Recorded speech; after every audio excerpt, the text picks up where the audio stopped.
Hello, everyone, and welcome to a quick run through of a few behavioral learning theories. Um, this last week for homework, we covered two theories, the association theory and the reinforcement theory. The association theory has to do with classic conditioning, um, which basically involves automatic or reflexive responses. And then automatic and reflexive responses are basically um, those kind of responses that happen.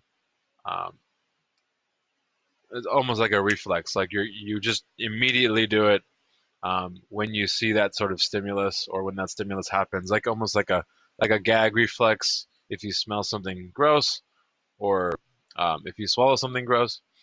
Um, and so what that has to do with classic conditioning is it's the conditioning of that behavior, like that gag reflex, with a, a different sort of stimulus. So let's say that gross food does make you gag. If you pair that, let's say, with the ringing of a bell, if you do that enough, the gag reflex can be caused simply by the ringing of a bell. So that's basically classic conditioning, kind of like the Pavlov theory, right, um, where we see the dog is given meat powder, um, and that's paired along with the bell, and so now every time the dog uh, hears the bell, he begins to salivate for that meat powder, right, and so that is basically how classic conditioning works. So basically how it works, you have two factors, right? You have a neutral stimulus and you have an unconditional stimulus. The neutral stimulus, let's say, would be um, it doesn't produce an extreme response, but it definitely does catch their attention. So it would be, excuse me, so it would be, say, like the ringing of a bell or even a light flashing or something like that. It would just catch their attention, right? But the unconditional stimulus is something that does stimulate a pretty big reaction. So let's say like I use a lemon as an example as producing saliva, um, and that is called that response. The saliva response is called the unconditional response, um, which means that that's basically a response of an unconditional stimulus. Um, so once those two are combined, it produces a conditional response. So that neutral stimulus no longer is a neutral stimulus; it is now a conditional stimulus, since um, since now that stimulus has been conditioned to bring about the response wanted.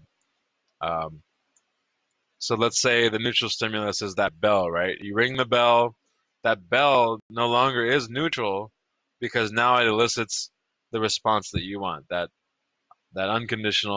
conditional response that you wanted.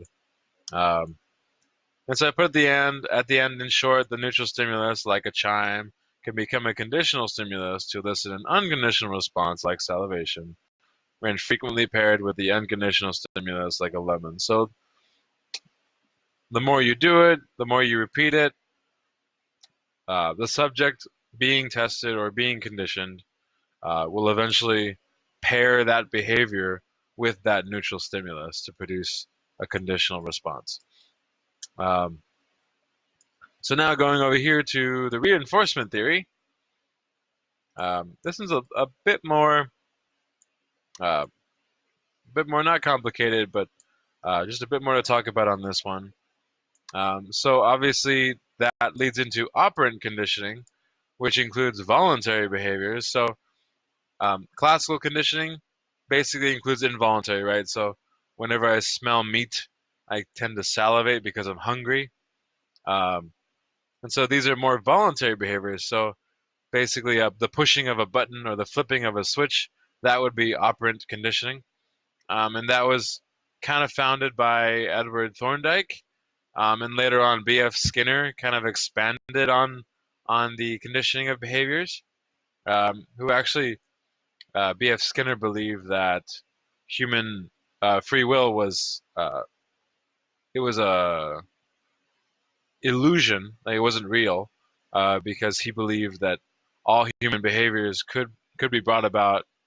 All human behaviors are based on consequence. So if you have a bad consequence, that behavior is put to rest or is less frequent. But if you have a good consequence to a behavior, then that behavior is repeated and continued. So going back to Thorndike, though, he actually founded the theory which involves the rewarding or the punishment of a behavior to encourage or discourage it. And so, like I said, B.F. Skinner kind of expounded on that, and he did various tests on rats and birds, bringing about the use of Skinner boxes, which would basically be a sort of like a sort of container where you would put the animal inside, which would probably be a rat or even a bird, and there would be a switch inside, and whenever that rat or bird would touch the switch, water or food would come out. Hence, teaching the rat or the bird to push a button or flip a switch, perhaps for something else. So, coming off of operant conditioning, we have four major practices to bring about behaviors wanted. So the first is positive reinforcement, and that's basically rewarding a behavior you want. So if if I want you to be respectful, if I want my child to be respectful, I will obviously reward him with maybe increased TV time, candy, whatever, right? So that's positive reinforcement. Negative reinforcement is when you reward a wanted behavior by lessening a punishment, right? Um, and so the positive and the negative here, the positive is when you give something, the negative is when you take something away to reinforce a behavior. Um, so let's say if I wanted my son or daughter uh, to practice a behavior more, I would say, you know what, if you do this chore, then um, I will, sorry, if you produce this behavior, let's say if you're respectful, then I will lessen your chore load. And then positive punishment is when you administer some sort of punishment to discourage an unwanted behavior. So that would be like perhaps a spanking, right? So spanking, I give a negative reaction. I give a physical reaction to an unwanted behavior. So spanking, slapping, something like that. Maybe even something verbal like "No, don't do that."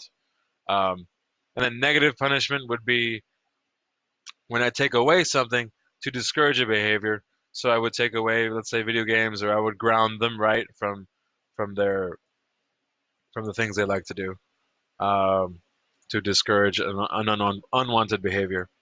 And so, like I said before, positive and negative goes into um, appetitive versus aversive.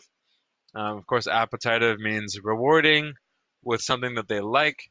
Aversive means um, rewarding with something that they dislike or taking something away. Um, and so, coming off of that, we have four ways to practice rewarding. Uh, and so, the first is the fixed ratio schedule. So, um, there's like a fixed amount of times the behavior must be done before a reward is given out. So, in the example in the text, I believe the bird would have to push the button 10 times for the reward to come out, and that's a pretty decent way to to teach a behavior that you want. Um, Variable ratio schedule uh, is a bit is a bit better in terms of wanting to get that behavior communicated um, because the reward comes out after any given amount of times the behavior is performed. And so this is especially true in, let's say, I think the example given was casinos and lottery machines. So if you pull that switch, you're going to get that reward, but you don't know when. Um, and so next is fixed interval schedule. Um, And so this behavior comes out like after a certain time or whatever, after 10 minutes, regardless of how much the behavior is exhibited. Um, and so that is actually the least effective. And of course, the last one is variable interval schedule, which means that the reward is given at random times, um, which is actually also a decent method because since you don't know when the reward comes out, that will encourage the subject to always practice that behavior in hopes that they'll be prepared or ready when the reward does become available. Um, but yeah, so that's all for behaviorism. I hope you enjoyed. Thanks for listening.